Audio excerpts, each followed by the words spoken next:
pour faire connaître cet outil marketing. Des étudiants, Casablanca lui dédie un musée dans leur école. C'est une première, l'occasion de s'arrêter sur l'évolution de la publicité au Maroc et dans le monde. Reportage Mehdi Soufiane. Pour Quds et Youssef, c'est l'aboutissement de 2 mois et demi de travail. À la tête d'une équipe de 28 personnes, ces étudiants en communication ont réussi leur pari, recueillir le matériel documentaire nécessaire pour qu'un musée itinérant de la publicité puisse voir le jour. Le message central qu'on veut faire passer, c'est que la publicité, c'est pas que vendre.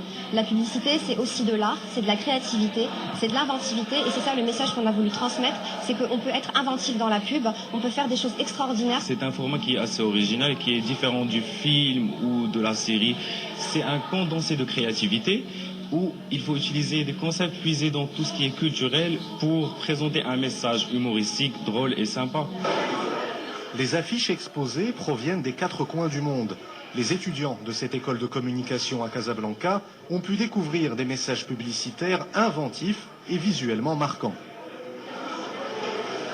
Déjà, ça permet de faire une petite comparaison entre les affiches marocaines et internationales. Ça a été une bonne occasion pour nous pour comparer, voir et connaître et savoir. Il y a beaucoup de gens qui disent, voilà, moi je suis créatif, mais je ne lis pas, je ne regarde pas de films, rien, j'ai aucune culture G pour pas être influencé et je vais être créatif. Non, on ne crée pas de rien. On crée justement en ayant une ouverture d'esprit, en s'intéressant aux moindres petits détails de la vie qu'on va s'approprier et à partir de ça, créer quelque chose.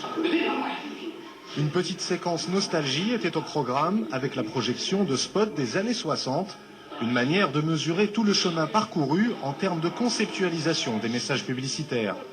Quant au musée itinérant, il devrait bientôt faire le tour des établissements universitaires de la métropole.